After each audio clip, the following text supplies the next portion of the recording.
paz do Senhor. Amém. Mais um domingo que o Senhor nos permite essa reunião, esse momento de comunhão entre os irmãos. Ele nos chama, nos capacita, e se chegamos aqui é por causa dos livramentos que Ele nos deu. E por isso somos gratos. Somos gratos pelo ar que nós respiramos e pelo privilégio de poder ter acordado hoje para viver mais esse dia para a glória do nome do Senhor. Hoje é um dia para a gente refletir. Eu gostaria que você refletisse um pouco sobre a semana. Como foi a sua semana? O que você fez de bom e o que você fez de ruim? Como você viveu a semana que Deus te deu? Cada um dos dias. Quero que você reflita um pouco sobre as palavras que você falou no decorrer dessa semana, para quem você falou, as palavras que você deixou de falar quando deveria ter aberto a sua boca para falar alguma coisa e não falou, as suas atitudes, seus pensamentos, suas emoções. É um momento para a gente olhar para dentro da gente e questionar como é que nós estamos vivendo essa vida que Deus nos deu. De que forma nós estamos vivendo essa vida? Se Jesus voltasse agora,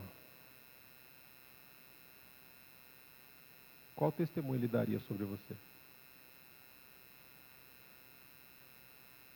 Imagina que a gente está começando esse momento de celebração, de culto. Jesus está voltando agora. O que Ele falaria sobre você? Qual testemunho Ele teria sobre você?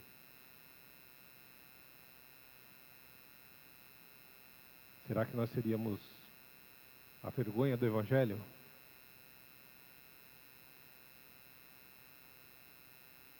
Nós precisamos rever a forma como nós temos vivido o nosso cristianismo. Nós precisamos rever a forma como nós temos adorado a Deus. Ou o que nós entendemos por adorar a Deus. Ou o que nós entendemos por cultuar a Deus.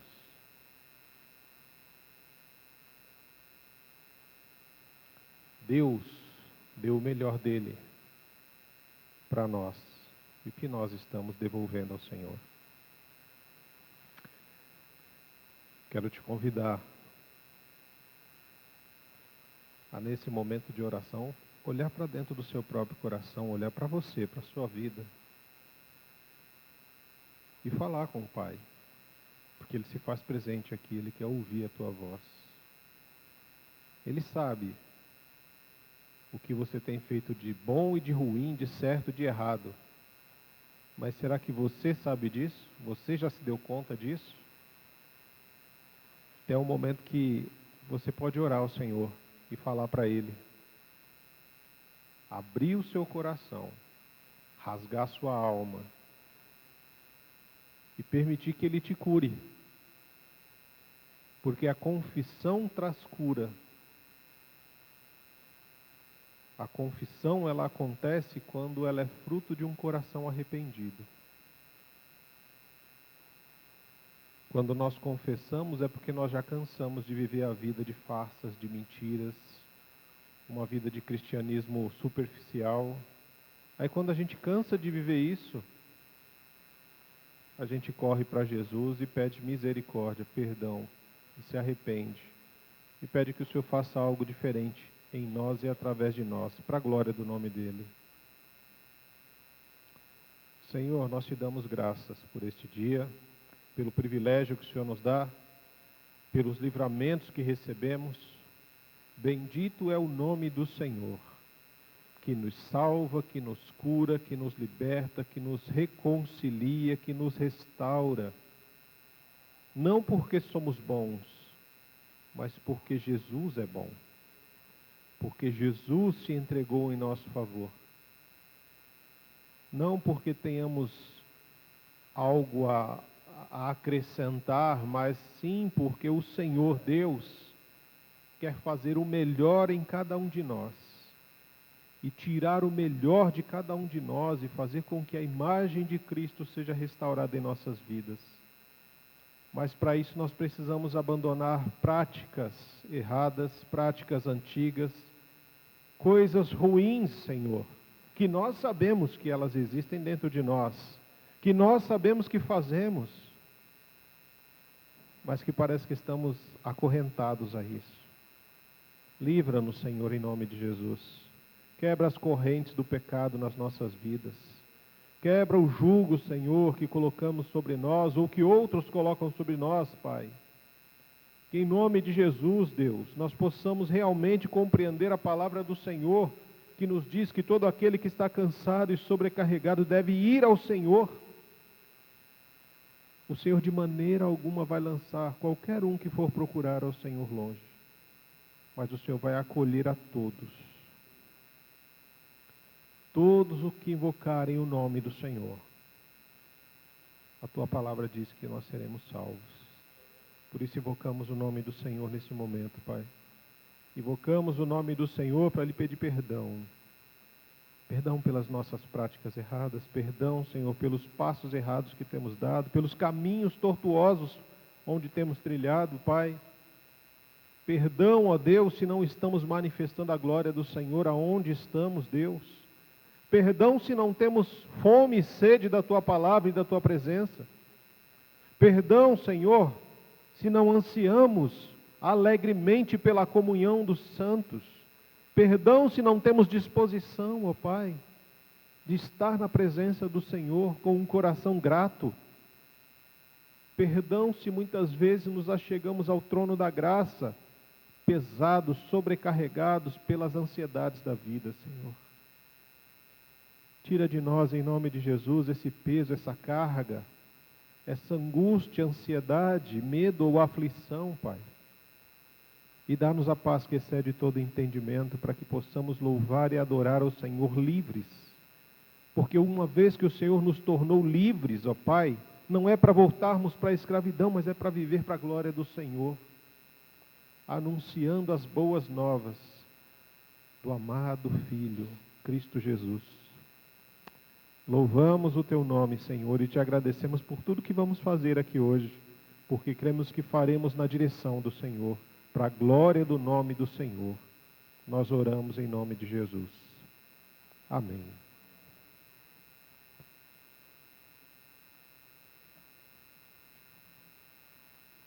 Graça e paz, igreja.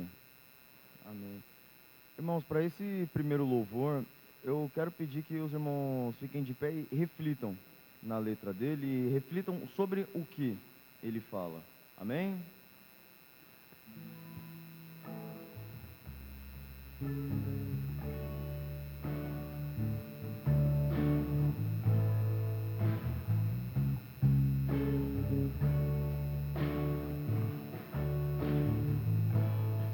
Abriu mão da sua glória e semelhante a um homem se esvaziou, servo tornou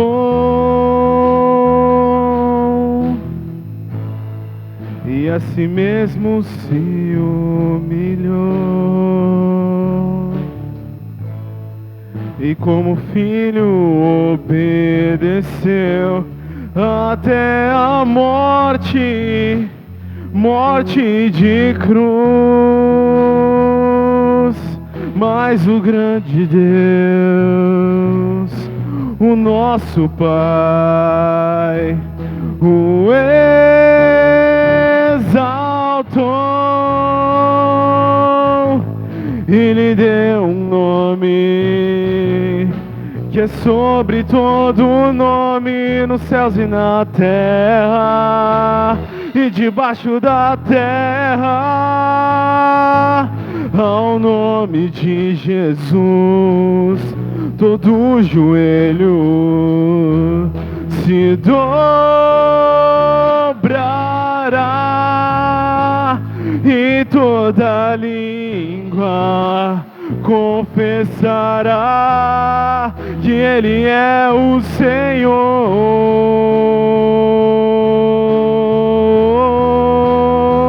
Jesus.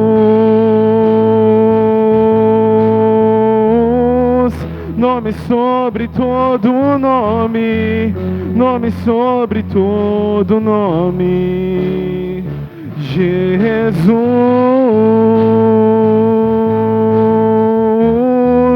nome sobre todo nome, nome sobre todo nome.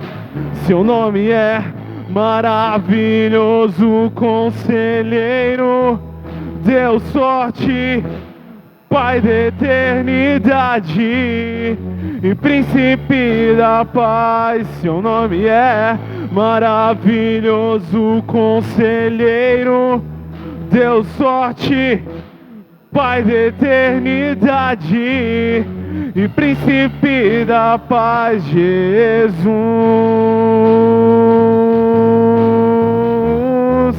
Nome sobre todo nome, nome sobre todo nome, Jesus.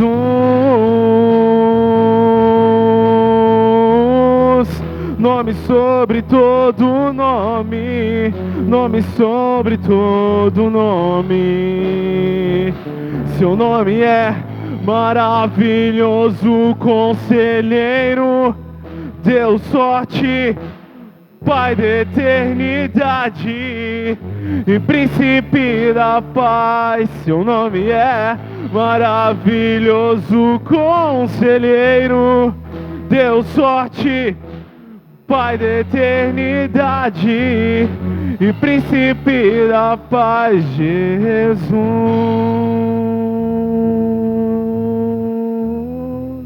Nome sobre todo nome, nome sobre todo nome, Jesus. Esse é o nome sobre todo nome, o Senhor, só Jesus.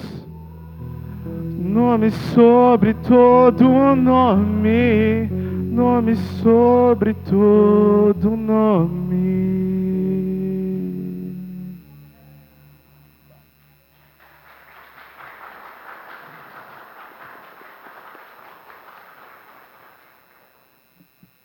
Amém. Vou pedir para os irmãos abrirem Filipenses 2.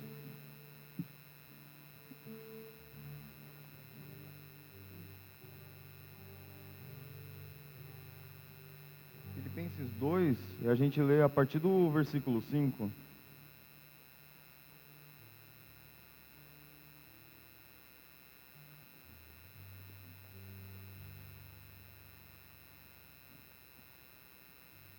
Amém? Seja a atitude de vocês a mesma de Cristo Jesus, que, embora sendo Deus, não considerou que o ser igual a Deus era algo a que devia pegar-se, mas esvaziou-se a si mesmo, vindo a ser servo, tornando-se semelhante aos homens, e sendo encontrado em forma humana, humilhou-se a si mesmo, e foi obediente até a morte, e morte de cruz. Por isso Deus o exaltou à mais alta posição, e lhe deu o nome que está acima de todo nome, para que ao nome de Jesus se dobre todo o joelho, nos céus, na terra e debaixo da terra, e toda língua confesse que Jesus Cristo é o Senhor, para a glória de Deus Pai. Eu fiquei refletindo sobre esse texto durante a semana, foi uma devocional que eu tive, e o que falou muito comigo na hora de escolher os louvores foi quando ele fala: seja a atitude de vocês a mesma de Cristo Jesus. E enquanto a gente vai lendo o texto, ele fala que Jesus, ele é Deus, mas ele não se apegou sobre isso. Ele se humilhou, ele veio como servo, ele se esvaziou. Tudo aquilo que ele era, ele deixou para trás, ele se esvaziou para vir como humano, para ser semelhante, igual a gente. Ele foi obediente até a morte de cruz, foi o que o texto disse. E eu fiquei refletindo sobre os louvores, e eu pensei justamente nesse. Quando fala de ter uma atitude igual a de Cristo Jesus, ele fala para a gente ser humilde. Quando uma atitude igual a de Cristo, igual o João 13, que ele para e faz aquilo que ninguém ia fazer. Ele lava o pé dos discípulos, ele mostra serviço, ele mostra o que é a humildade que ele tanto ensina. Ele realmente mostra o que é ser uma pessoa humilde, que é o serviço. Ele realmente mostra o que a gente tem que fazer. quando a gente olha também uma parábola, por exemplo, a do fariseu e a do publicano, ele fala que aquele que se exalta, ele vai ser humilhado, e aquele que se humilha, ele vai ser exaltado. Então, que a gente possa entender o que esse louvor fala, que ele fala que é para ter mais de Deus e menos da gente, que isso possa ser uma sinceridade, que a gente possa entender realmente que a nossa vida, ela tem que ser uma vida igual a de Cristo, que a gente tem que entender que a nossa vida tem que ser mais de Deus e menos de nós, para que Deus apareça e a gente suma, que todos os dias a gente mostre mais e mais de Deus. Amém?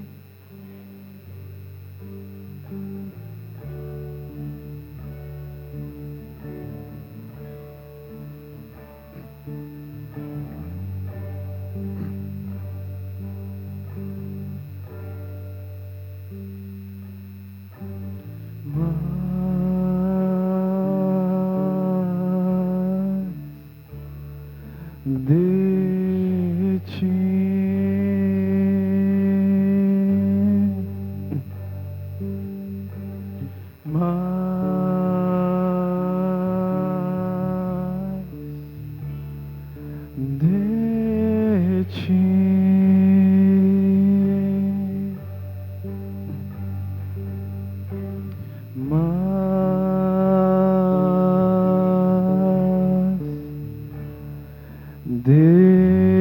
ti,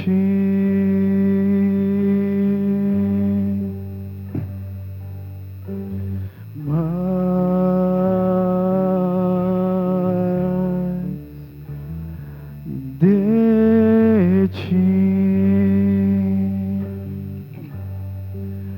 menos de mim, menos de mim, menos de mim, menos de mim.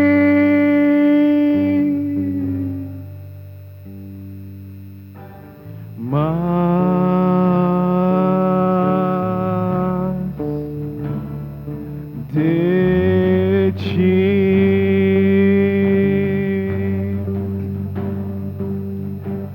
mais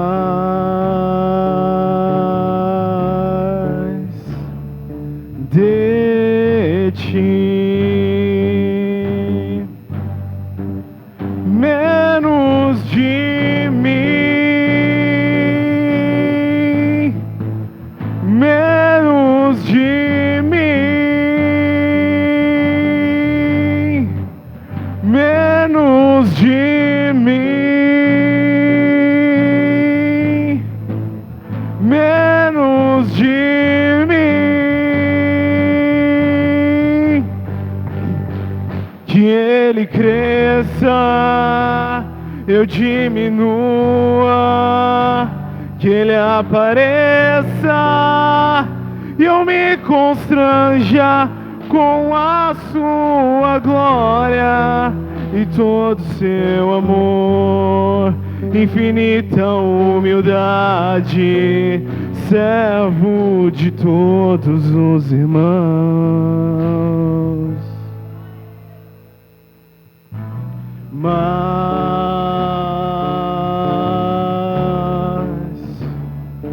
de ti,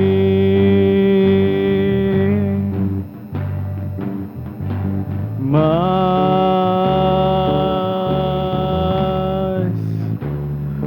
de ti,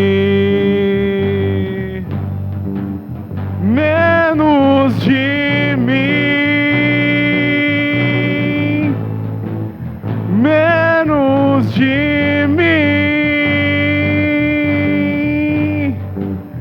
menos de mim, oh, oh, menos de mim. Que ele cresça, eu diminua, que ele apareça, eu me constranja com a a sua glória e todo seu amor, infinita humildade, servo de todos os irmãos, que ele cresça, eu diminua, que ele apareça, eu me constranja com a sua glória e todo seu amor, infinita humildade, servo de todos os irmãos, que ele cresça, eu diminua, que ele apareça, eu me constranja com a sua glória e todo seu amor, infinita humildade, servo de todos os irmãos.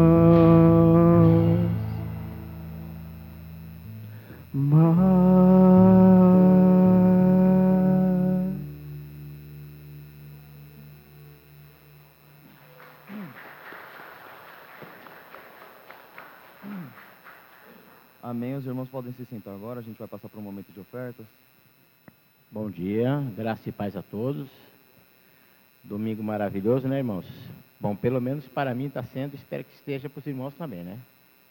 Porque uma das coisas que eu adoro é amanhecer e ver o sol raiando, né? E justificando aqui, a minha esposa não está presente hoje, ela não está nada bem da saúde, né? Peço que os irmãos orem por ela. Ela é carente das orações dos irmãos. Não é nada tão sério, mas fez a ausência dela acontecer hoje. Louvado seja Deus. Eu nunca fiz esse momento de oferta, irmãos, mas eu perguntei ao Senhor, o que eu direi para a igreja no dia de hoje sobre a oferta? E busquei o Espírito Santo de Deus, que é o melhor mentor das nossas vidas, né? Ele que nos orienta a tudo, né? E ele me tocou ali aqui no Salmo 116, lembrando do salmista Davi, se eu não me engano, né? Que nem todos os salmos são de Davi, mas eu acho que esse é dele, né? Então os irmãos abram o Salmo 116, a partir do versículo 12.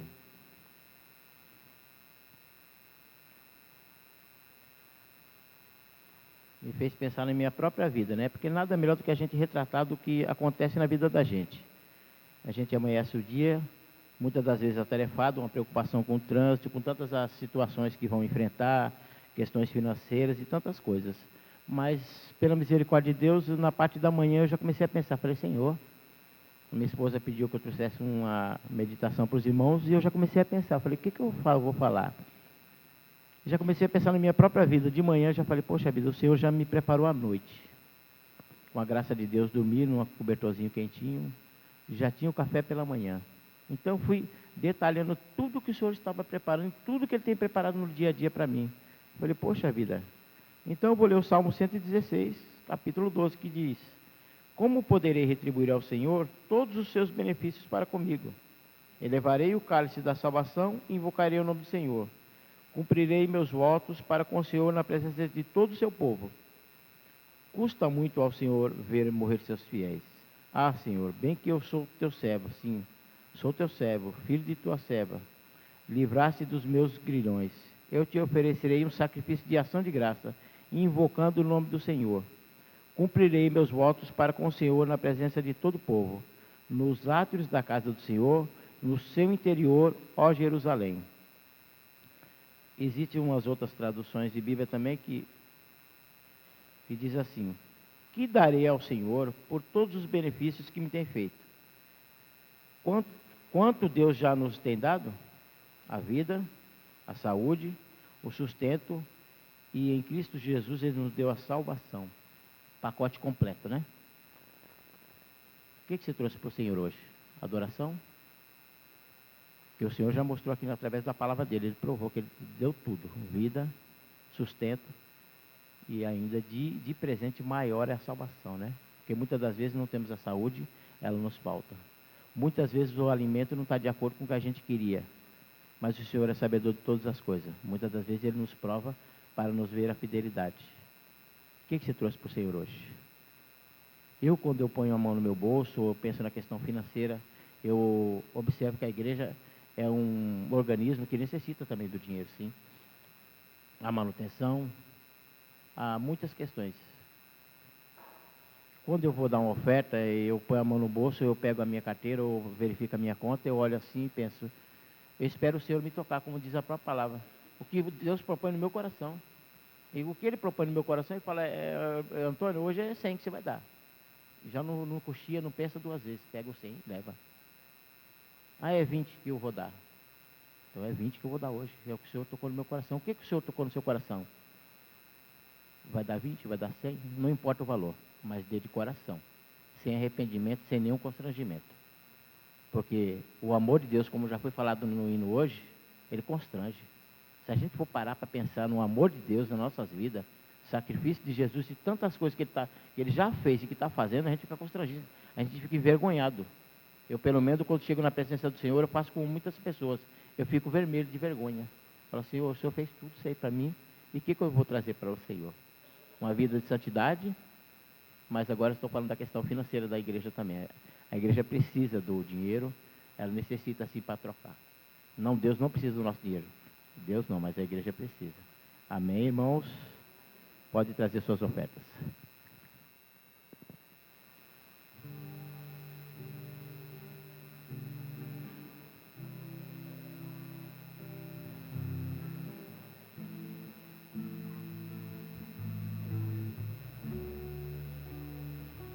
Se tu olhar, Senhor, pra dentro de mim, nada encontrará de bom. Mas um desejo eu tenho de ser transformado. Preciso tanto do teu perdão. Dá-me um novo coração. Dá-me um coração igual ao teu, meu mestre. Dá-me um coração igual ao teu, coração disposto a obedecer, cumprir todo o teu querer. Dá-me um coração igual ao teu. Se tu olhar, Senhor, pra dentro de mim, nada encontrarás de bom. Mas um desejo eu tenho de ser transformado. Preciso tanto do teu perdão. Dá-me um novo coração. Dá-me um coração igual ao teu, meu mestre. Dá-me um coração igual ao teu, coração disposto a obedecer,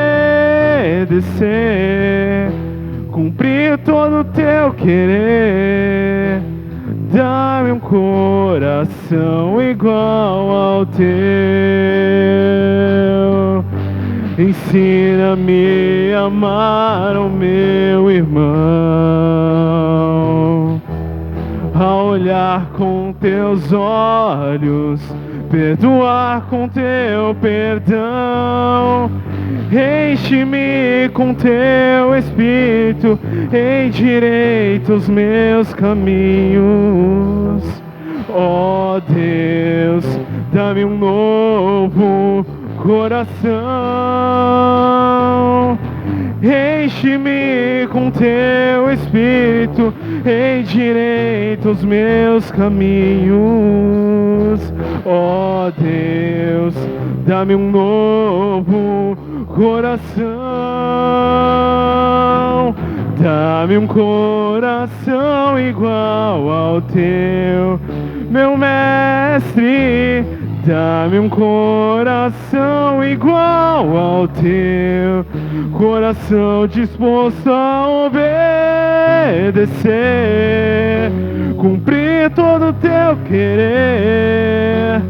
Dá-me um coração igual ao teu, coração disposto a obedecer, cumprir todo o teu querer.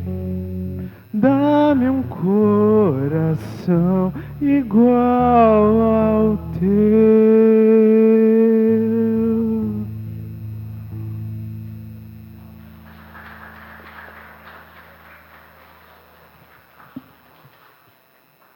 Amém, irmãos. E para esse último louvor que eu trouxe, eu quero lembrar do que a gente falou no começo, que é ter uma atitude igual a de Cristo, que ele se humilhou, ele se entregou.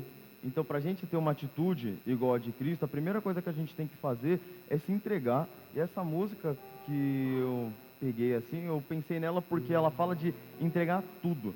Ela não fala de entregar uma parcela da sua vida. Ah, tipo, Deus, opera na minha vida nessa parte aqui pode deixar comigo. Não, quando ele fala, e eu entrego tudo a ti, ele fala tudo. A sua vida na igreja, no trabalho, a sua vida tem que ser uma só. E a sua vida, essa vida que é uma só, ela tem que mostrar a Deus. Essa vida tem que mostrar o quão Deus é maravilhoso para você, que você sirva de exemplo para as pessoas. Amém?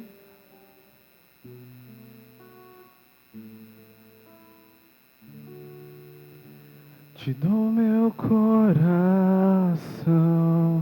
e tudo que há em mim.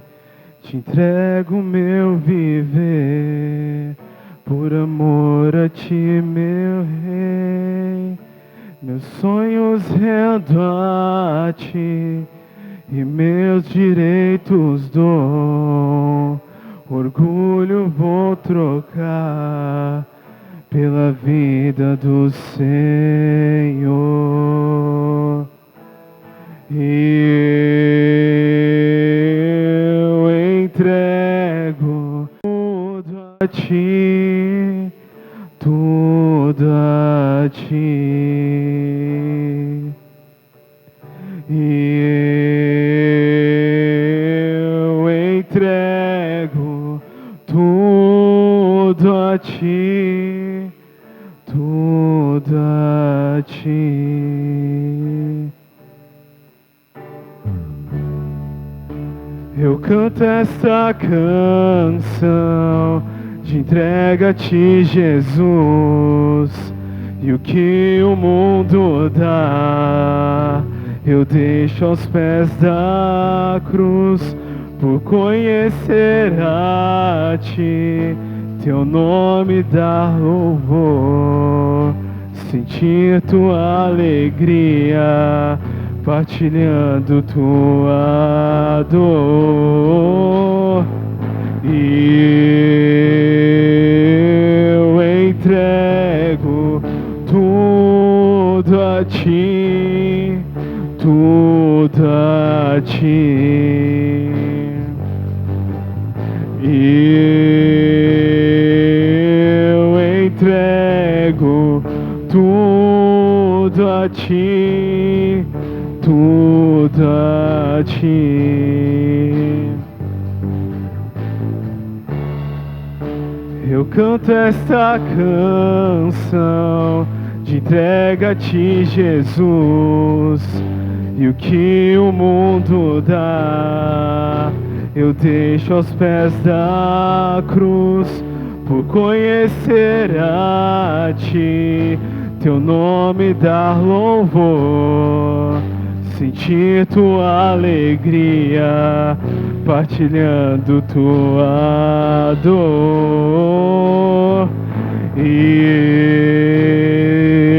eu entrego tudo a ti, tudo a ti. E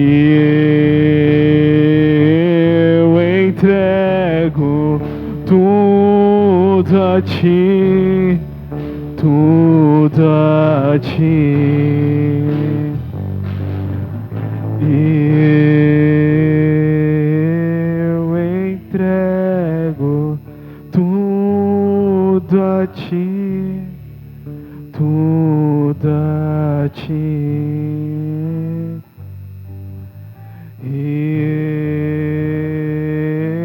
Eu entrego tudo a ti, tudo a ti.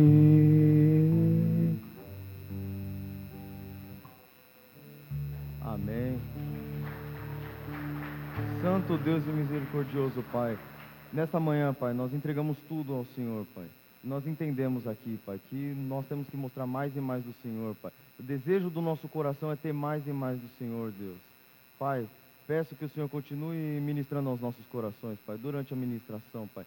Que o nosso coração não se feche para a Sua palavra, Pai. Fale claramente aos nossos corações, Pai. Nessa é minha oração em nome de Jesus. Amém. Os irmãos podem se sentar.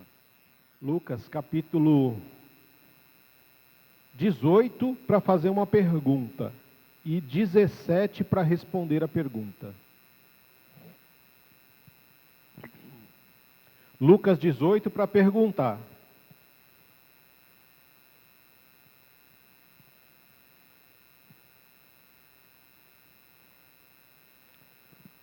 Lucas 18, parte B do verso 8. Lucas 18, parte B do verso 8.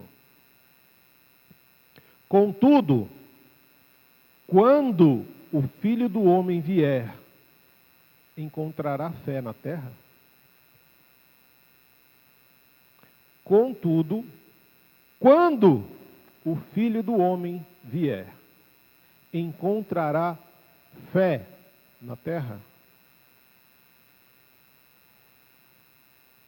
E aí eu dou alguns segundos para você pensar nessa pergunta.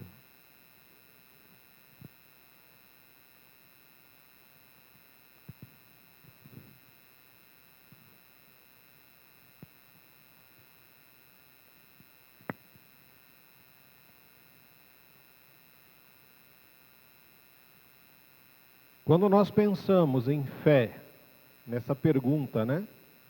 Ele vai encontrar fé na terra? Biblicamente respondendo, a fé é a certeza daquilo que esperamos e a prova de coisas que não vemos. Isso é fé. Ele vai encontrar isto na terra? Certeza daquilo que esperamos e a prova de coisas que não vemos. Ele vai encontrar isso na terra?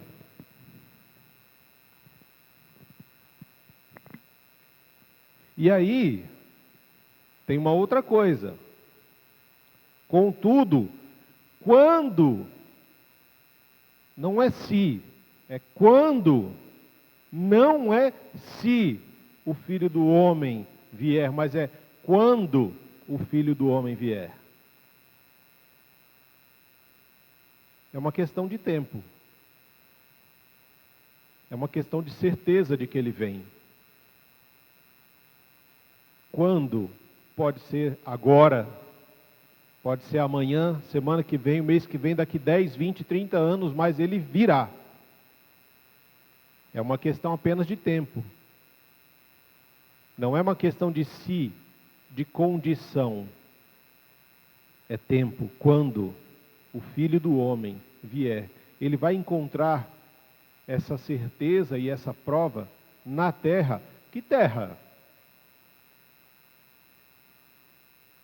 De que terra Ele está falando? Hã?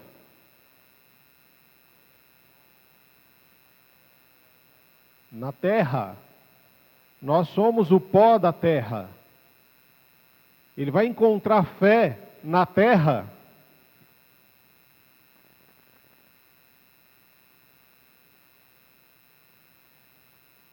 Quando nós oramos, Senhor, que venha o vosso reino, seja feita a vossa vontade, assim na terra, como nos céus.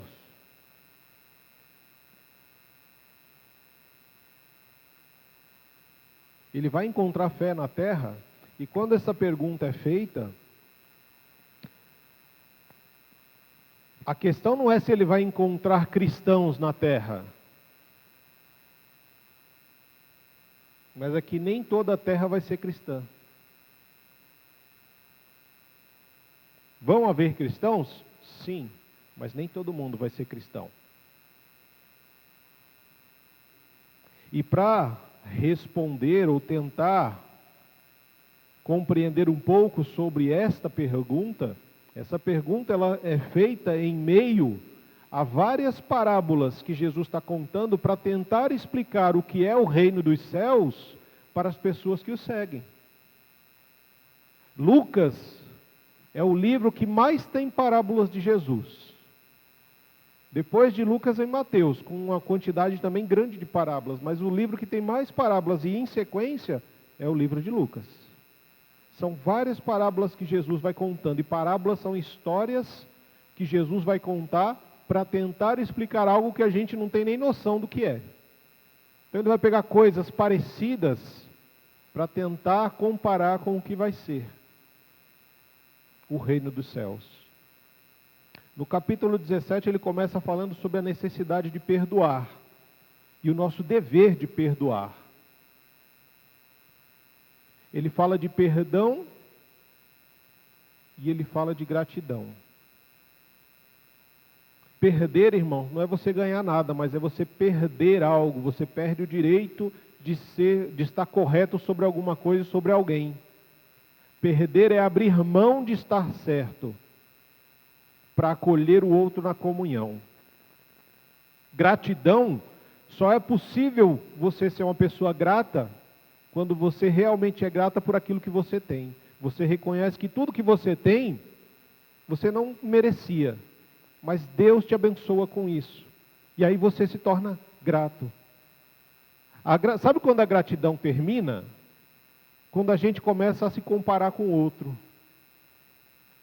Enquanto Deus faz na minha vida, eu estou sendo grato, eu estou olhando, estou vendo o que Deus está fazendo na minha vida, e eu estou agradecendo, Senhor, obrigado pelo meu casamento, pelos filhos, pelas oportunidades, pelo trabalho, por poder acordar e ver e viver para a glória do Senhor. Mas quando eu começo a ver que Deus também está fazendo algo de bom na vida de outra pessoa, e de repente essa pessoa está, entre aspas, numa situação, sei lá, melhor do que a minha, nossa, mas a casa do fulano é maior que a minha, o carro do Beltrano é maior do que o meu, porque o outro ganha mais do que eu, aí o meu coração deixa de ser grato. Infelizmente a gratidão ela se vai quando a gente começa a comparar, e o Senhor não chamou a gente para se comparar com ninguém. O que Ele tem para você é para você. O que Ele tem de propósito na sua vida é para a sua vida. Mas muitas vezes, Ele não vai revelar o processo, Ele vai te mostrar o propósito que Ele tem na tua vida. Porque se Ele revela o processo, talvez você desista de caminhar nos propósitos do Senhor. Ele deu aquele sonho, por exemplo, para José, não foi? Eu tive um sonho e que muitos se dobravam e tal, e me reverenciavam e tal, mas ele não disse do processo. Ele mostrou que, olha, o meu propósito é te colocar num lugar de honra, mas o processo, ele não falou que ele ia ser traído pelos irmãos, que ele ia ser tentado pela mulher de Potifar, que ele ia ser preso, que ele ia ser perseguido, humilhado. Não, ele não falou do processo, porque talvez se ele dissesse do processo, José desistiria do propósito. Deus tem propósito para as nossas vidas. Mas para chegar no propósito de Deus, existe um processo. E o processo nunca é fácil, porque é um processo de crescimento. Crescer dói. Crescer traz dificuldades. Crescer traz responsabilidades. Deus tem muito a nos dar, mas o caminho do processo ele é difícil. E a gente precisa permanecer nesse caminho. Mas à medida que Jesus vai falando disso, sobre a questão do perdão, que ele começa falando no capítulo 7, depois ele vai falar dos 10 leprosos que foram curados e só um que retornou para agradecer, porque só um foi realmente grato por aquilo que recebeu. Ele é questionado. Existe um questionamento feito a Jesus sobre o reino. Por quê? Tudo que Jesus está falando é para manifestar o reino, para explicar o que é o reino. E aí, você começa a falar sobre reino, e aí no 17, verso 20, começa o nosso questionamento, né? Para começar a responder aquelas perguntas, ou pensar sobre elas de forma mais profunda. Será que quando o Filho do Homem vier, ele vai encontrar fé na terra? Por isso eu disse que é quando, não se, porque ele vai voltar. E aí, certa vez, verso 20 do capítulo 17, tendo sido interrogado pelos fariseus sobre quando viria o reino de Deus, Jesus respondeu: o reino de Deus não vem de modo visível, nem se dirá, aqui está ele, ou lá está, porque o reino de Deus está entre vocês, ou dentro de vocês. Quando nós observamos essa questão, a gente aprende algumas coisas. Primeiro que, quando nós estamos apegados demais à teoria, nós não reconhecemos a prática. Por que eu digo isso? Porque o fariseu era o cara que estava realmente pegado à teoria da lei. Ele decorava a lei, ele conhecia a lei, mas ele não vivia.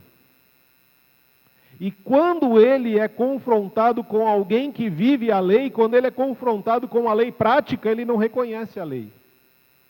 Ele conhecia a letra, o que está escrito. Mas quando o evangelho vivo e encarnado apareceu na frente do fariseu, ele não reconheceu. Ele não reconheceu a prática da lei encarnada viva em Jesus. Por quê? Porque ele estava demais apegado à teoria, e assim também é na nossa vida. Você pode passar a sua vida inteira vindo aos cultos, aos estudos e às orações, tendo toda a teoria necessária, mas se ela não se tornar prática na sua vida, não vai adiantar nada. O fariseu, lá no capítulo 23 de Mateus, Jesus chama o fariseu de sepulcro caiado. É bonito por fora, mas podre por dentro. E quando eu vejo esse texto, ele diz que o reino de Deus não é algo visível. O reino de Deus não é um espetáculo para que as pessoas possam apreciar. O reino de Deus é uma transformação que é invisível aos olhos, que acontece dentro de cada um de nós. E que ele só se torna visível a partir das nossas atitudes, pensamentos e emoções que são transformadas em ações de graça. As pessoas querem ver o reino. Jesus diz: você não vai ver o reino, porque o reino está dentro de você. Mas e como é que então que a gente vai saber do reino? Pelas suas atitudes, pela sua forma de se comportar e responder aos problemas da vida. Quando nós pensamos nisso aqui, irmãos, nessa questão de estar apegado demais à teoria sem prática, ao sepulcro caiado que Jesus vai exemplificar da vida dos fariseus, e infelizmente tem muitas pessoas que também são assim e estão dentro das igrejas. Alguns dias atrás eu comprei 5 maçãs na feira, bonita, pensa numa maçã bonita, que você olha assim, só de olhar para a bichinha, começava a salivar. Nossa, essa maçã deve estar uma delícia, cara. Firme, bonita, brilhante. Levei. 4 das maçãs estavam podres, todinha podre por dentro. Se apertar, durinha. Na hora que eu cortei ela no meio, estava podre, toda podre por dentro. Assim também são muitas pessoas que estão dentro das igrejas. A gente olha, bonito, bonita, canta, chora, se emociona, parará, parará, parará. Mas quando você vai se aproximar um pouquinho mais e vai ver o interior, você fala: nossa, está podre. Só parece, mas por dentro está podre. A gente olha e acha que o reino está ali, mas quando você chega perto, você fala: não tem nada de reino. É um sepulcro caiado. Está podre por dentro, está estragado por dentro. Porque a gente muitas vezes relaciona o reino de Deus com uma mudança só de comportamento. Mas o reino de Deus é muito mais do que isso. É ter um coração igual ao seu, não é isso que a gente cantou? Dá-me um coração igual ao teu, meu mestre. Isso é o reino. É uma mudança que acontece de dentro para fora. É a mesma coisa de você passar um dia inteiro, você soa, suja a roupa, fica fedido e tal, aí você chega em casa, você não toma um banho, você só troca de roupa. Aí quem olha você de longe fala, nossa, que pessoa, né? Terno, gravata bonita, paralé. Quando chega perto, aquele fedor. Fala, nossa, mas está fedido. É porque ele só mudou a forma externa, aquilo que as outras pessoas estão vendo, mas quando você chega perto, o cheiro, você fala, está fedido. Não adiantou nada você trocar de roupa. Você precisa ser lavado primeiro. E é isso que o Senhor quer de nós. Algo que venha de dentro para fora. Não adianta ser bonzinho, bonitinho e comportadinho dentro da igreja. Você precisa ser assim lá fora. Para manifestar o reino lá fora. Assim como dentro das prisões todo mundo é inocente, dentro das igrejas todo mundo se diz santo. Mas a santidade, ela tem que ser vista no dia a dia. Quando você se relaciona com quem não é crente, com quem não conhece Jesus. Será que essa pessoa consegue ver Jesus na sua vida? Essa é a grande questão. Ou será que ela vê você e fala, nossa, o fulano lá falou que é crente. E é lá da igreja de Monte Santo e tudo mais. Nossa, deve ser, né? Aí quando começa a sentar perto de você e começa a ouvir o que você fala, o que você pensa, o que sai da sua boca, ela começa a entender um pouco do seu coração. E ela fala, vixe, esse coração é pior do que o meu, que nem sou crente, que nem vou na igreja. Por isso que nós começamos questionando como é que tem sido a sua vida, como é que foi a sua última semana, como foram os seus pensamentos, as suas emoções, como foram as suas atitudes. Quais foram as suas palavras? O que você fez de bom e de ruim? O que você falou de bom e de ruim? O que você pensou de bom e de ruim? Tudo isso importa.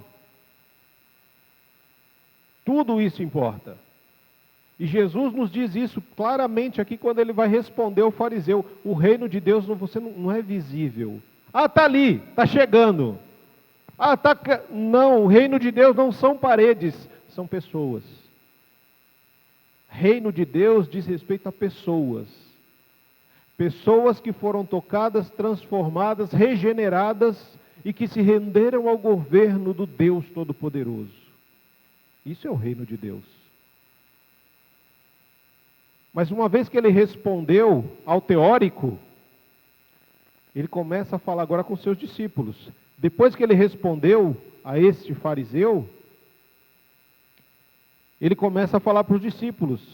Depois disse aos seus discípulos, verso 22, chegará o tempo em que vocês desejarão ver um dos dias do Filho do Homem, mas não verão. E dirão a vocês, lá está ele, ou aqui está. Não se apressem em segui-lo. Quando Jesus fala para o fariseu, e responde para ele sobre o reino, é mais ou menos sobre o que Felipe trouxe, referente ao fariseu e o publicano, né? Os dois subiram ao templo para poder orar. Quando chegou ali, o fariseu orava de pé, para que fosse visto e ouvido por todos. E ele se vangloriava dos seus feitos. Porque ele orava mais, porque ele jejuava mais, porque ele dava mais dízimos. Mas o publicano não conseguia nem levantar o rosto e batia no peito. Tem misericórdia de mim, Senhor, porque eu sou pecador. E aí Jesus começa a dizer para estes discípulos que vai chegar um tempo em que eles vão desejar ver um dos dias do Filho do Homem. O que isso quer dizer? Isso quer dizer que vai chegar um tempo em que você vai desejar muito o reino. Que tempo é esse? No tempo de dor e de sofrimento. No tempo em que todos te decepcionarem. No tempo em que você estiver passando por muitas decepções e frustrações. Quanto mais sofremos, mais desejamos o reino. Quanto mais dificuldades se apresentam diante de nós, mais vontade nós temos que Jesus volte. Mas Jesus faz um adendo. Não se apressem em segui-los. Por quê? Porque é exatamente nos momentos que a gente passa por dificuldade que aparecem os falsos profetas, os falsos mestres, aquelas pessoas que são aproveitadoras dos momentos. Olha, você está passando por isso, alguém está passando por isso aqui, faz isso aqui que você vai ver. E aí vem todo um misticismo, né? Olha, se você passar essa água que eu trouxe aqui de Jerusalém na cabeça, se você tomar essa água da cidade santa, você vai ser curado. Se você fizer tal coisa, você vai ser curado, fulano vai ser restaurado. Se você vender o seu carro e der o valor da venda para a igreja, você vai ser libertado de tal coisa. Se você vender a sua casa, ou doar a sua casa para a igreja, você vai... Se você fizer isso, você vai ver o reino. E ainda usam coisas, né? Se você vender tudo que você tem e der o dinheiro para a igreja, você vai ser melhor do que o jovem rico, que Jesus falou para ele que ele fazia tudo, era só vender tudo, dar o dinheiro aos pobres e seguir Jesus. Mas ele desistiu, não teve fé suficiente. Olha como a artimanha é utilizada dentro da palavra para poder te conduzir ao erro. Jesus disse, não se apresse, calma, sofrimento todos vão... Eu já falei isso aqui, tem quem não gosta, mas cada um com seus problemas. Sofrimento você vai sofrer a vida inteira, uns momentos mais, outros momentos menos. Mas a nossa vida nesta terra é formatada no sofrimento. Por quê? Porque nós não somos daqui. Nós não fomos criados para esse tipo de vida, em que a gente vive com, entre aspas, medo da morte, em que a gente vive sem saber se amanhã vai acordar, em que a gente vive com medo de ser roubado quando para no farol.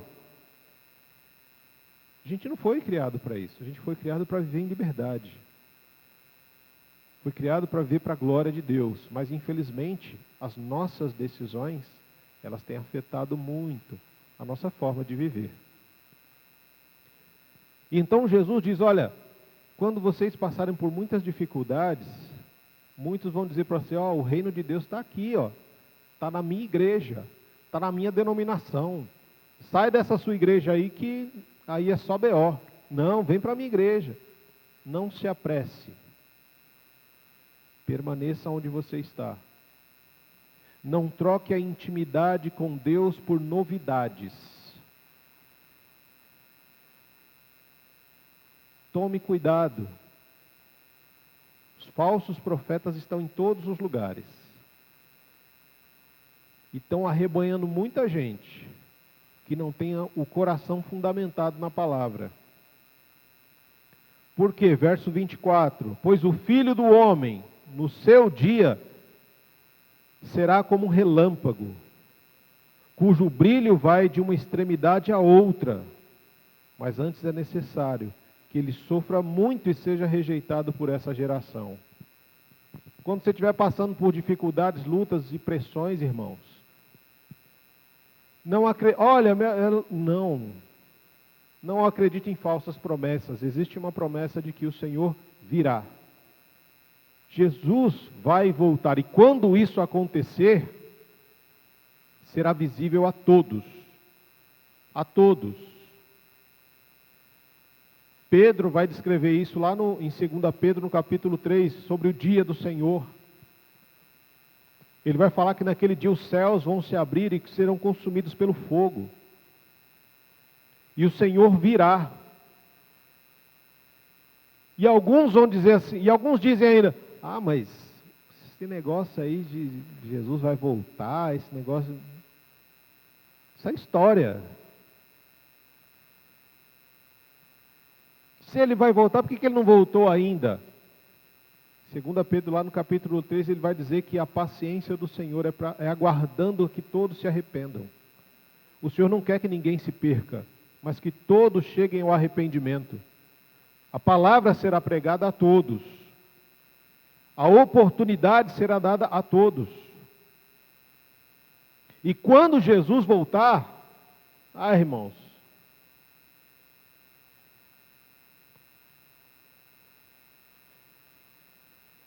muita gente vai ser pega de surpresa. Alguns porque já não acreditam mais na volta de Jesus, já cansaram de esperar. Outros porque nunca acreditaram que isso realmente fosse verdade. Mas quando eu olho as Escrituras, todas as promessas que foram feitas estão se cumprindo. Todas. O reino já foi estabelecido, mas ainda não está pleno. Ainda existem pessoas que estão em rebelião contra Deus. E este tempo que Deus está dando é aguardando essas pessoas abaixarem as suas defesas e se renderem ao senhorio de Deus, para que elas não sejam consumidas, destruídas, pela manifestação plena do reino de Deus nessa terra. Mas até que a volta de Jesus se fizesse completa, Jesus precisava sofrer e ser rejeitado.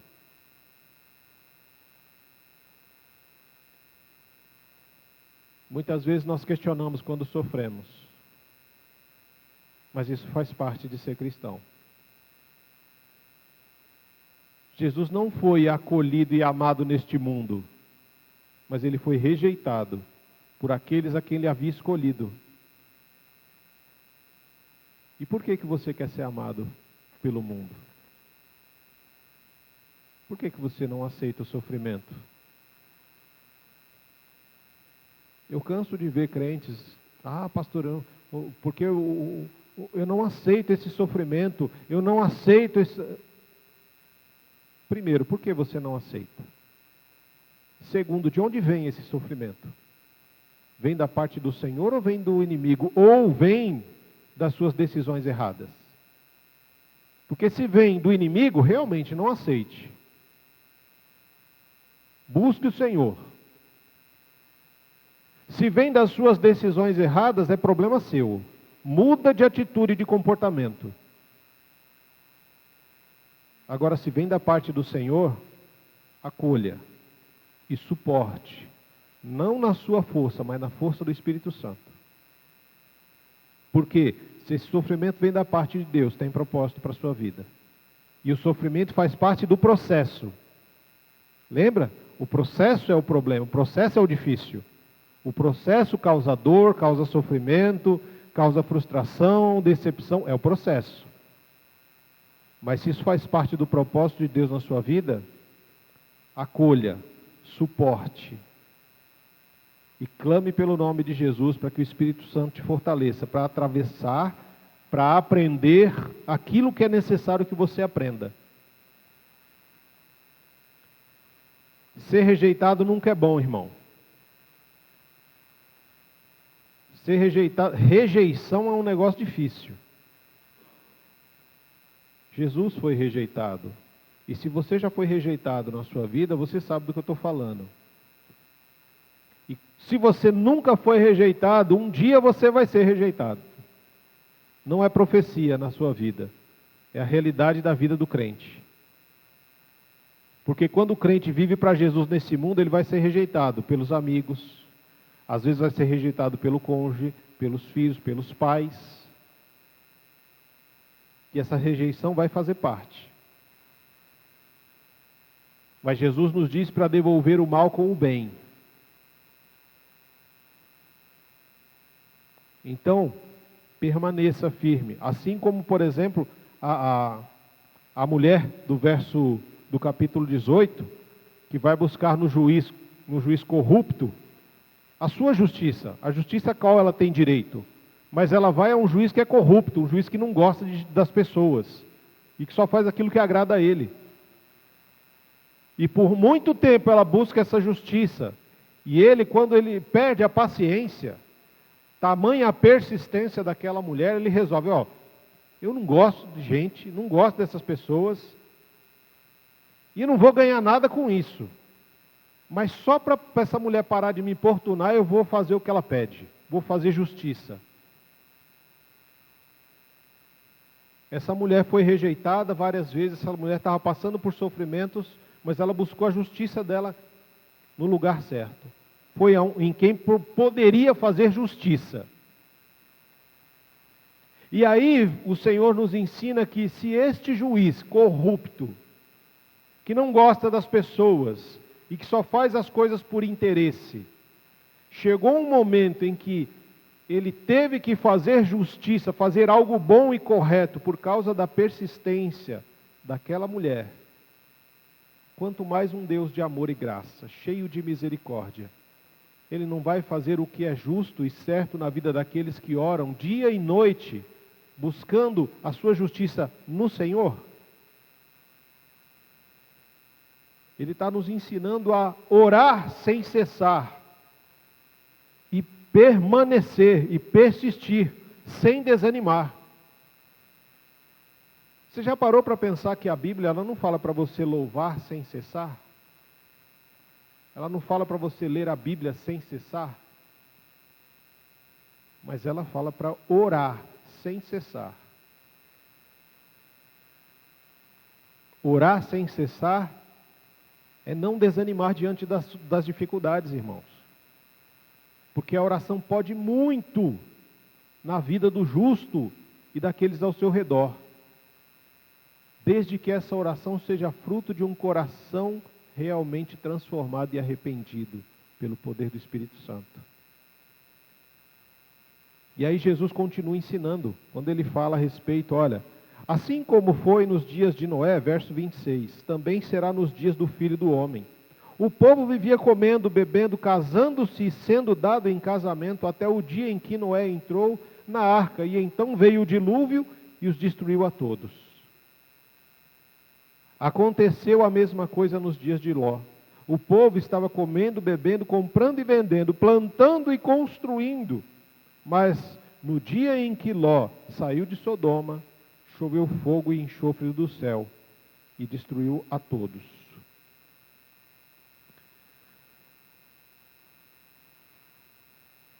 Quando a gente vê isso aqui, irmãos, quando a gente lê, por exemplo, fala sobre Noé, né, a gente pensa, poxa, Noé levou mais de 100 anos para construir uma arca, né? Mas na realidade, talvez, Deus levou um pouco mais de 100 anos para preparar Noé para entrar na arca. Porque aquela arca, até onde o texto mostra, não tinha ali um volante, um timão, alguma coisa que pudesse, né, direcionar a arca. Quem ia conduzir aquela arca? Deus. Aquela arca não tinha uma alça para você vir e fechar a porta e abrir quando você quisesse. Quem é que ia fechar aquela porta? Deus. E quem ia abrir a porta no tempo certo? Deus. Mas Noé precisava estar preparado para entrar na arca. Noé e sua família precisavam estar preparados para entrar na arca. E isso levou mais de 100 anos.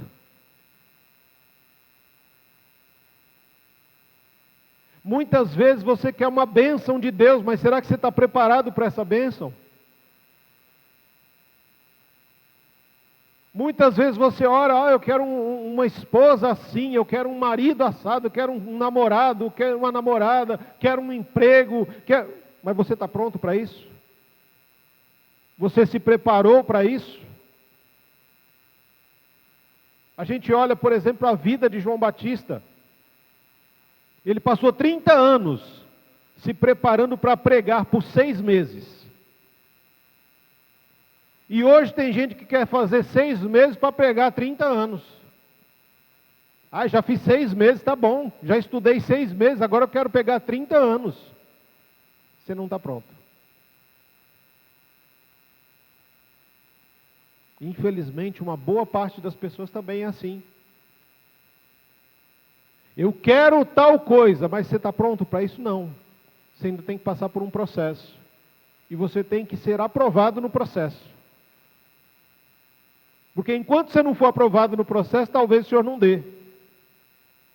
E talvez, Deus permita que você receba tal coisa, mesmo não estando pronto para você aprender. Que você não está pronto para isso ainda.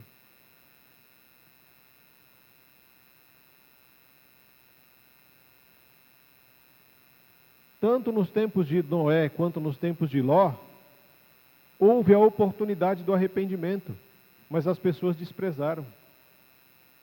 Também acontece nos nossos dias. A oportunidade de arrependimento está sendo apresentada a todos os dias. Mas muitos estão recusando esta oportunidade. Por quê? Porque não tem fé naquilo que está sendo pregado. Ou porque a fé não está na pessoa, ou porque a fé não está naquele que fala, naquele que prega, naquele que anuncia. E aí muitas vezes a pessoa fala assim, vamos lá na igreja porque o meu pastor vai falar com você. Meu pastor vai pregar para você. Só no pastor que tem a fé? E em você? Você é chamado para levar as pessoas para o pastor pregar? Ou você é o arauto de Deus no meio do povo? Ou você é o farol que deve brilhar no meio da escuridão? Será que que Deus só chamou o pastor para poder anunciar e pregar a palavra e poder evangelizar e fazer discipulado? Ou será que Ele chamou você e você disse não? Ou será que Ele está te chamando e você está se fazendo de surdo, de surda, para não ouvir o chamado e não assumir a responsabilidade e o compromisso de viver para a glória de Deus? A gente precisa, irmãos, tomar uma decisão na nossa vida. Ou a gente continua vivendo esse cristianismo superficial, ou assumimos, ou pegamos esse cristianismo superficial e joga no lixo, porque não presta para nada. E vivemos para a glória de Deus. Assumimos um compromisso. Eu não estou dizendo que é fácil, eu estou dizendo que é possível. Tudo o que é possível a nós fazermos, Deus não vai fazer. Agora, aquilo que é impossível, se eu já estou fazendo o que eu posso, o impossível Deus faz. Mas a minha parte Ele não vai fazer. Porque faz parte do processo. Eu tenho que assumir o compromisso de fazer tudo o que é possível para viver um cristianismo que manifeste o reino de Deus, para viver um cristianismo que exale o bom perfume de Cristo, para ser uma carta escrita pelo Espírito Santo que vai ser lida por cada um que olhar para a minha vida. Isso é possível eu fazer. Requer esforço, dedicação, disciplina, entrega, como a gente cantou, entrega tudo. É possível. Mas o impossível, aquilo que eu já não tenho forças para fazer isso, Senhor. Eu já não tenho condições de fazer determinadas coisas. Isso para mim se torna impossível. Aí Deus intervém e faz o impossível na vida daquele que tem feito o possível para viver para a glória dele. Porque a maior parte das pessoas está comendo, bebendo, casando-se, dando-se em casamento, ou fornicando, né? E não casando, vivendo a vida pelos seus próprios prazeres. A volta de Cristo vai ser de forma inesperada, repentina e pública. Inesperada porque as pessoas já não esperam mais Jesus voltar. Inesperada porque essas pessoas, talvez alguns nunca esperaram que isso realmente fosse acontecer. Tem muita gente, irmãos, dentro da igreja, que ouve da volta de Jesus, que a gente ministra e fala e anuncia que Jesus vai voltar. Quando o Filho do Homem vier, as pessoas falam, é verdade, quando o Filho do Homem, mas ele não vai vir não. Não veio até agora? Sabe, A incredulidade, ela toma o coração não só dos ímpios, mas dos crentes também. Tem muito crente dentro da igreja que é incrédulo quanto à volta de Jesus. Ouve, mas não crê que isso realmente vai acontecer. Por isso, esses serão pegos de forma inesperada, porque ele não espera que Cristo vai voltar. E quando eu não espero que isso vá acontecer, eu vivo de qualquer jeito. Eu negligencio a leitura da palavra. Jesus não vai voltar mesmo, então eu leio quando der, quando tiver com vontade. Eu não preciso estudar a palavra do Senhor. Dá muito trabalho. Eu leio um textinho aqui, um textinho ali. Eu uso o mesmo texto para fazer as mesmas coisas. Porque tem crente que é isso, né? Você chama a pessoa para fazer determinadas coisas, quando a pessoa vem, ela usa o mesmo texto. Ou já tem uns 3, 4 textos que já são decorados, que ela estudou, e beleza, morreu o assunto. Aí se você fizer um registro, das vezes que a pessoa dirige oração, ministra louvor, prega a palavra e tal, você vai ver que ela usa sempre os mesmos textos.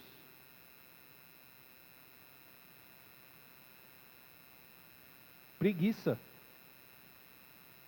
Preguiça espiritual que a volta de Jesus vai pegar de forma repentina.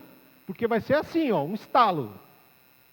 É como você está tranquilão lá na sua casa, num dia de churrasco e não sei o quê, e de repente o ladrão pula o muro e aponta uma arma na tua cabeça. Você estava esperando? Não. Assim vai ser a volta de Jesus. Como um ladrão que invade a sua casa num dia que você está todo, legal hoje, solzão, churras, tal, e o ladrão vem. Assim vai ser a volta de Jesus.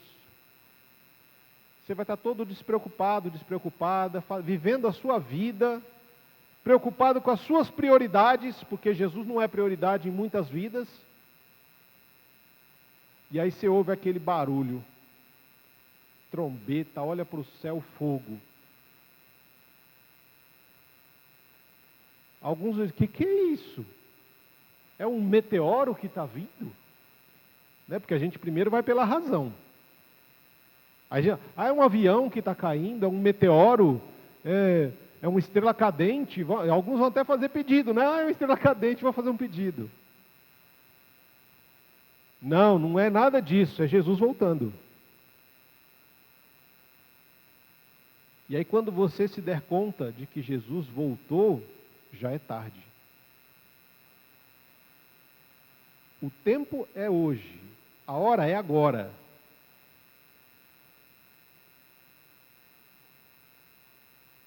Assim também aconteceu nos tempos de Ló. Enquanto o justo estava ali, o povo vivia na orgia, na bebedeira. Até violentar anjo eles queriam. Quando Ló e a família foi retirado, o juízo veio. 2 Tessalonicenses está dizendo para nós que o Senhor não voltou ainda porque o Espírito Santo ainda tem sido buscado por alguns. Mas ele tem sido retirado aos poucos. E quando ele for plenamente retirado, será manifestado o anticristo.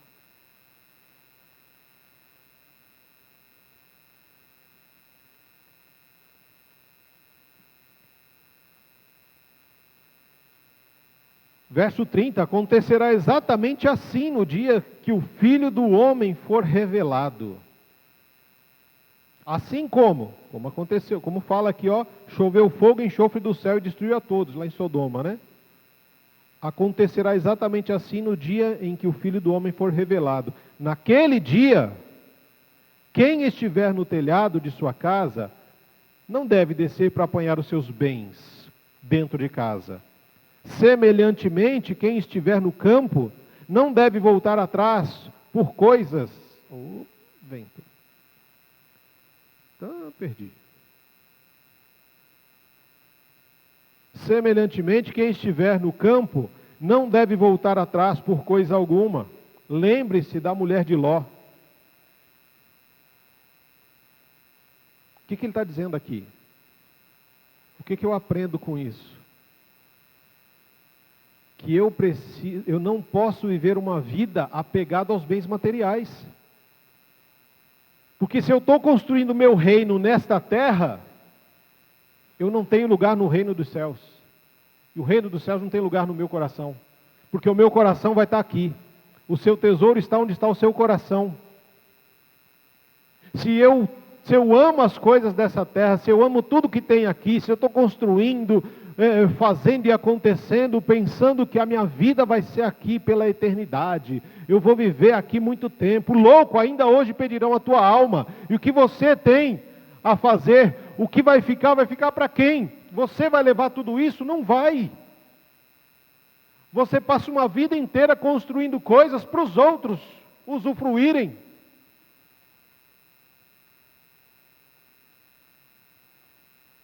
Não se apegue aos bens materiais. Por quê? Porque são passageiros, são temporários.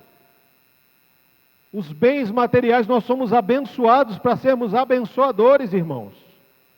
O Senhor nos abençoa com questões materiais e financeiras para a gente abençoar a outros.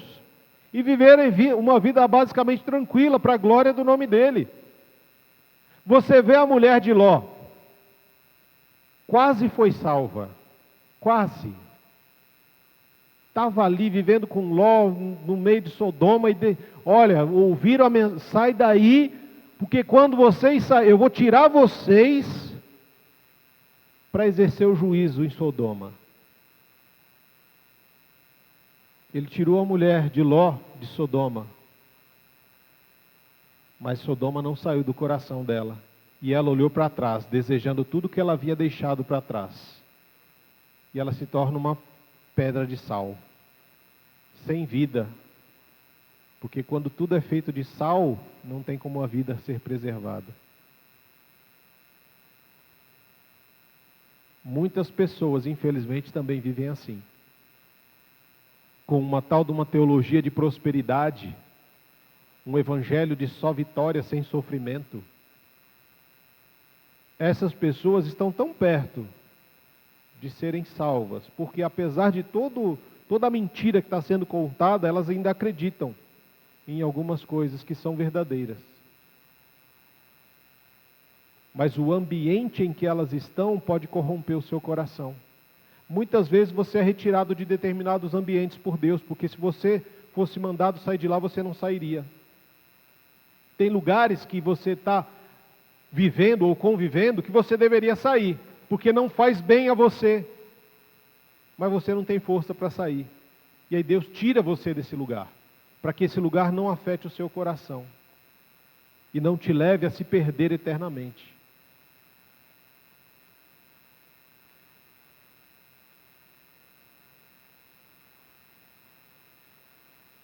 Verso 33, quem tentar conservar a sua vida, a perderá. E quem perder a sua vida, a preservará. Essa passagem me ensina que todas as vezes que eu luto para preservar a minha vida nessa terra, de forma egoísta, eu já perdi ela. Mas quando eu tomo uma decisão de seguir a Jesus, negue-se a si mesmo, tome a sua cruz e siga. Quando eu tomo essa atitude, eu ganho a vida eterna. Porque a vida eterna é conhecer Jesus. Quando eu abro mão das minhas vontades para viver a vontade de Deus na minha vida, o que mais importa para mim é fazer a vontade do Pai. Quando eu tomo a minha cruz diariamente, eu entendo que o processo vai me trazer sofrimento, vai me trazer rejeições, mas isso faz parte de um propósito maior que o Senhor tem de restaurar a imagem de Cristo em mim. E quando eu sigo a Jesus, eu ando atrás de Jesus, eu só vou pisar onde Jesus pisou, porque eu tenho segurança de que se Jesus pisou neste lugar, eu também posso pisar. Aquele que morrer com Cristo também será ressuscitado com Cristo para a glória de Deus. E aí a gente começa a entrar nas partes um pouco mais complicadas. Verso 34, eu lhes digo, naquela noite, 2 pessoas estarão numa cama, uma será tirada e a outra deixada. Duas mulheres estarão moendo trigo juntas, uma será tirada e a outra deixada. Duas pessoas estarão no campo, uma será tirada e a outra deixada. A gente muitas vezes acha, a gente faz tem uns pensamentos às vezes meio infantis, né? Tipo, tem duas pessoas, de repente eu olho para cá, a pessoa está aqui. Aí eu olhei e voltei, oh, sumiu. Onde foi? Como se fosse aquele esquema lá do Vingadores, né? Que dá o estalo assim, a pessoa sumiu, vira poeira. Não, irmãos, a pessoa não vai virar poeira, a pessoa não vai sumir, porque o corpo, isso é matéria. Isso aqui não some no estalar de dedos. Isso aqui pode queimar, pode ser enterrado, mas não some. Porque isso é matéria, a matéria não some desse jeito. Duas pessoas estarão, como ele falou, dormindo. Uma será tirada e a outra deixada. Uma morreu, o espírito dela saiu, foi tirado. O corpo vai estar lá do lado. Você está deitado do lado da sua esposa, do seu marido. Um dos dois foi tirado e o outro ficou. Morreu. Nossa, meu marido morreu, minha esposa morreu. Estamos trabalhando, de repente, cai duro. Foi tirado. Mas o corpo está lá, o cadáver está lá. Você imagina como vai ser esse negócio? Você está num avião, de repente o piloto foi tirado. Aí é o tempo do povo todo virar crente, até ateu vira crente nessa hora, né? Ai meu Deus, e agora? Mas você nem cria em Deus? Vai ser, assim, eu imagino que vai ser como aqueles filmes de catástrofes, né? Motoristas de carro, piloto de avião, pessoas que estão pilotando escavadeira, gente pagando conta, gente cobrando, gente louvando, gente adorando, gente fingindo. Uma igreja cheia, imagina aquelas igrejas cheias. De repente, no meio do culto, uma parte da igreja vai morrendo, caindo os cadáveres. E a outra parte vai ficando.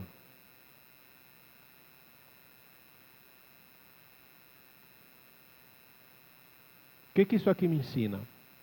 Que a salvação é individual. Por mais que eu lute, que eu ore, que eu chore pela salvação da minha esposa, dos meus filhos, da igreja de Monte Santo, dos meus pais, dos meus irmãos, cuidado, não importa. A salvação é individual. É uma decisão pessoal de cada um de nós, por Jesus. Isso me ensina que não adianta eu ter a maior intimidade do mundo com um salvo. Isso não quer dizer que eu vou ser salvo. Talvez a minha esposa busque muito a Deus, e eu finja que busca a Deus. Neste dia, ela será levada e eu ficarei. Não é porque você é casado com um crente fervoroso, firme na palavra, fiel, que você vai ser salvo. Porque essa salvação é uma decisão que você precisa tomar, que nós precisamos tomar, que cada pessoa tem a oportunidade de tomar. Por isso que a nossa vida ela é feita de escolhas, irmãos. Ninguém pode escolher por você. É você que tem que tomar suas decisões. E as nossas decisões definem o nosso destino. A nossa vida é o resultado das decisões que nós tomamos até hoje. Se a tua vida é um caos, é porque você tem tomado decisões erradas. Se a tua vida está nos trilhos, é porque as tuas decisões têm sido tomadas de acordo com a vontade de Deus.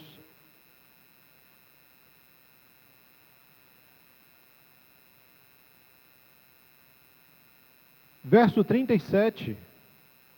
Onde, Senhor? Aqui é a pergunta dos discípulos, né? Porque Jesus está falando de um monte de coisa que vai acontecer. E aí os discípulos ficam naquela dúvida, mas aonde que vai acontecer isso, Senhor? Perguntaram eles. E Jesus respondeu, onde houver um cadáver, ali se ajuntarão os abutres. Jesus, ele usa de um provérbio muito conhecido da época. Aonde tem cadáver, tem abutre.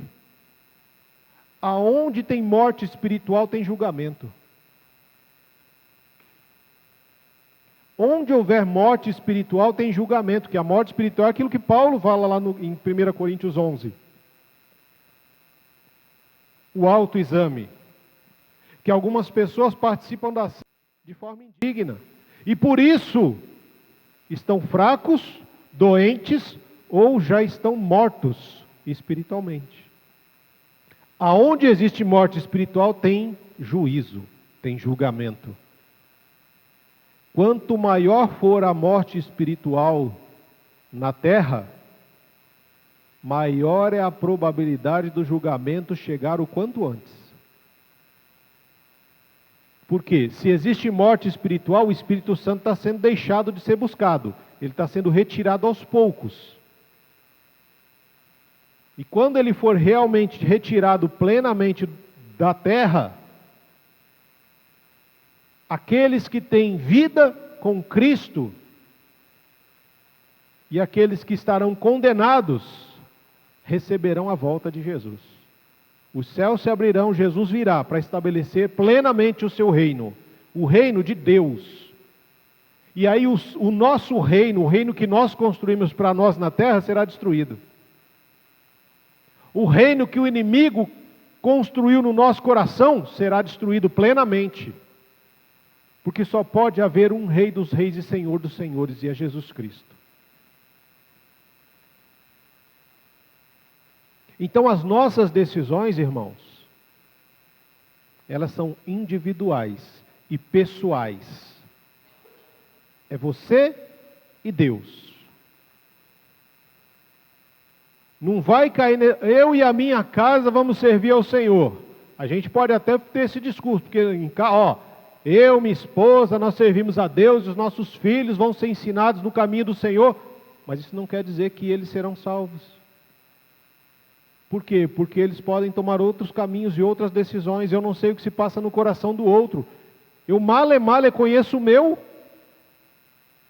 mas eu conheço o meu muito pouco, e o pouco que eu conheço do meu, eu não posso confiar nele? Como é que eu vou garantir que o outro vai ser salvo? Eu não tenho como garantir. Eu posso garantir que eu posso ser um instrumento nas mãos do Senhor. Que eu posso anunciar, pregar e viver, ou lutar para viver a palavra. Mas eu não posso garantir salvação. Se eu olhar, por exemplo, no Antigo Testamento, eu tenho os filhos de Eli. Eli era sacerdote. E os 2 filhos eram 2 encostos que tinha lá. Não tinha nada a ver. Envergonhavam o Senhor, envergonhavam o ministério, envergonhavam tudo. Nós vemos nos livros dos reis, um rei bom, estabelecia, puxava a adoração a Deus e tal, aí o filho dele chegava e quebrava tudo.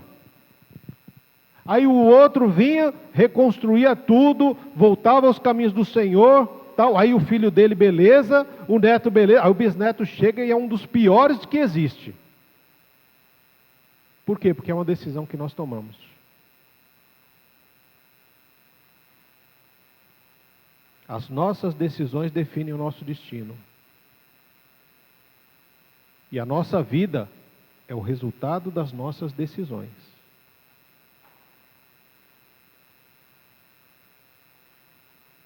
Quando o Filho do Homem vier, encontrará fé em nós? Quando o Filho do Homem vier, qual o testemunho que ele dará de cada um de nós? Servo bom e fiel, vem para o descanso do seu Senhor? Ou, aparta-te de mim, porque eu não te conheço. Você é um estranho, você é uma estranha. Você é um rebelde. Você é uma rebelde. Você viveu na rebelião. Rebelião tem origem em algo demoníaco. Então você vai para o lugar que é teu, por decisão e por direito, ao lado dos demônios e Satanás no inferno. Ninguém quer ouvir isso. E quem quiser ouvir isso é doido. É doido, perdeu o juízo. Se perder o juízo, vai encontrar o juízo na volta do filho. A coisa, o maior, irmãos, as pessoas correm a vida inteira atrás de sucesso, de reconhecimento, de bens materiais, de acúmulo de coisas, mas o maior sucesso que nós podemos alcançar na vida é ser reconhecido por Deus como filho e filha amada. Esse tem que ser o nosso objetivo. Todo o resto é correr atrás do vento. É palha para ser queimada no dia do juízo.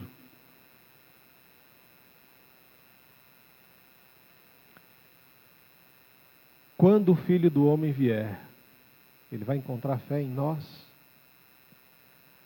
Se você está em dúvida, se porventura você acha, se Jesus voltar agora, eu vou para o fogo do inferno, velho. Vou ser condenado, vou assar no mármore, né? Então toma uma decisão. Toma uma decisão hoje de viver para Jesus. Por quê? Porque ainda é tempo. Ainda é tempo. Você ainda tem a possibilidade e a oportunidade de abandonar o pecado e se abraçar desesperadamente naquele que é 3 vezes santo. Mas é você quem tem que decidir. Isso precisa ser decidido e vai ser visto pelas suas atitudes. Porque a gente muitas vezes toma uma decisão aqui, porque ouviu essa palavra, doeu, bateu, nossa, foi lá no profundo. E aí a gente fala, não, eu vou sair daqui hoje diferente. Eu vou ser um marido melhor, vou ser uma esposa melhor, vou ser um filho melhor, vou ser um melhor funcionário. Eu vou ser diferente na igreja, eu vou estar mais presente, eu vou me comprometer realmente com as coisas de Deus, eu vou chegar no horário no culto, né? Porque quem chega atrasado, na boa, desculpa, mas está prestando um culto manco a Deus. E aí quando sai daqui, vai para casa, fica naquele, né? Pensando na mensagem e tal. Mas depois de 1, 2 horas já esqueceu. Já é consumido pelo jogo de futebol que vai acontecer. Já é consumido pelas preocupações e ansiedades da vida que vão vir. Porque se a gente olhar, o Ló e o Noé eram pecadores como nós. Mas eles não estavam consumidos pelas ansiedades da vida. E assim puderam dar ouvidos e obedecer à voz de Deus. Talvez muitos de nós estejamos consumidos pelas ansiedades da vida e não estamos ouvindo a voz de Deus. E quando a gente não ouve a voz de Deus, a gente caminha para o abismo. E esse abismo não tem fundo, irmão. Você vai cair eternamente nele. Sabe aquele susto que você tem quando você parece que está caindo? Você já sonhou estar caindo? Então, você vai ter esse susto eternamente. De que você está caindo. Aquele desespero de que eu vou cair.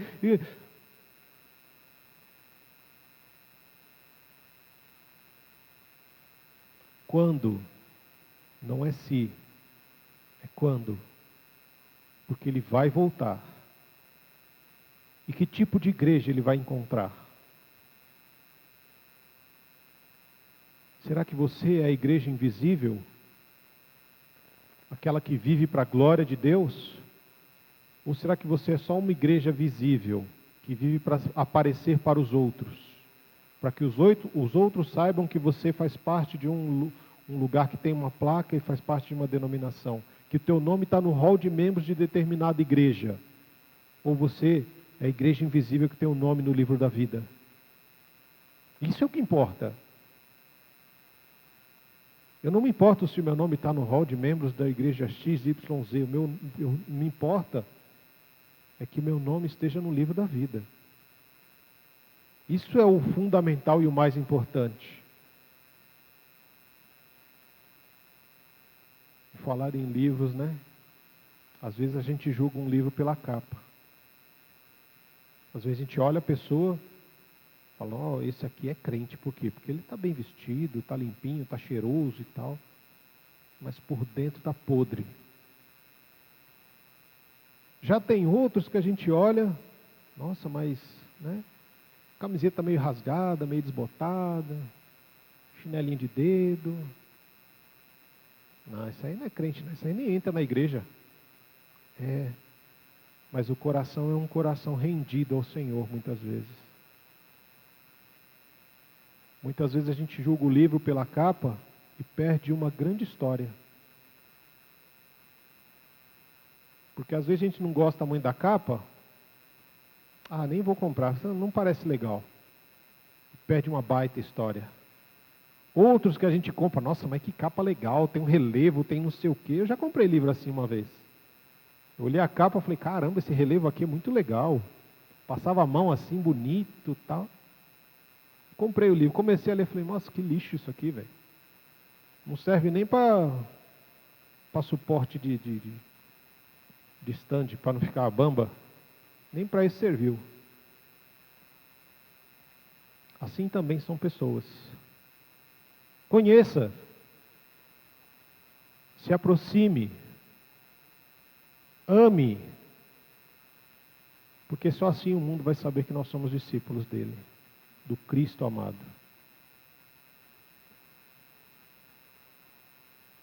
Senhor, nosso Deus e Pai, nós te damos graças.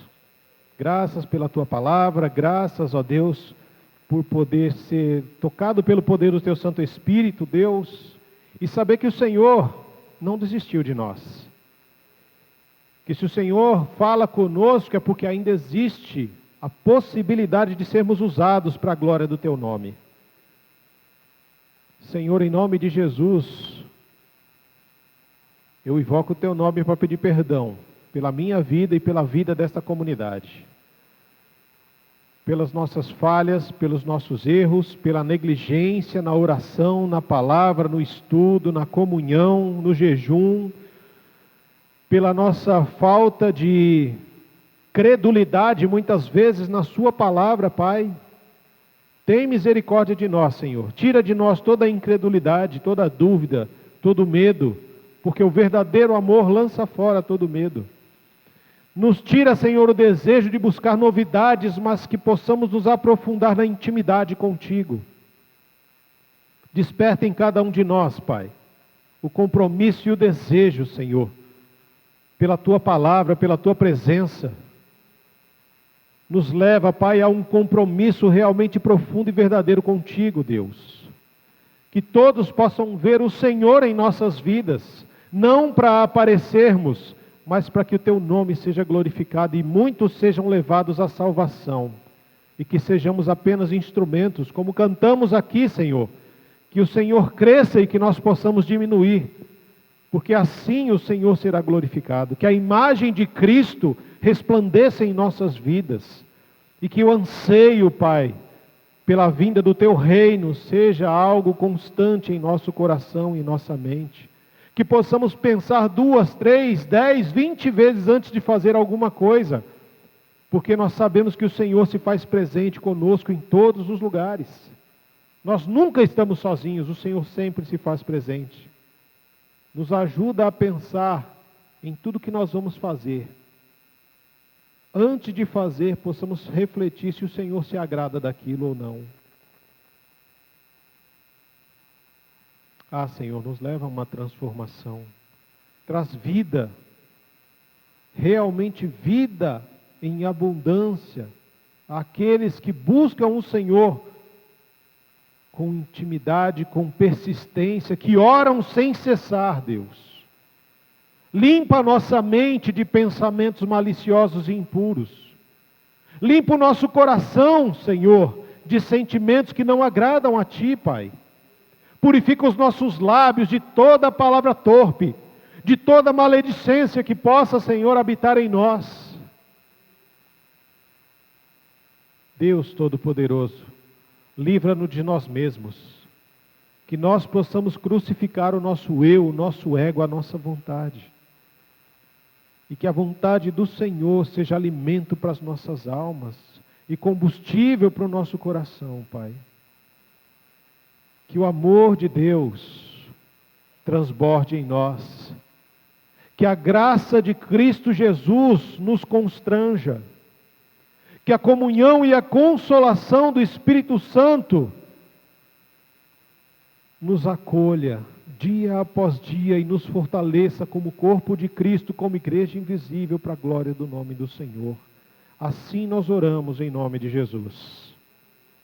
Amém.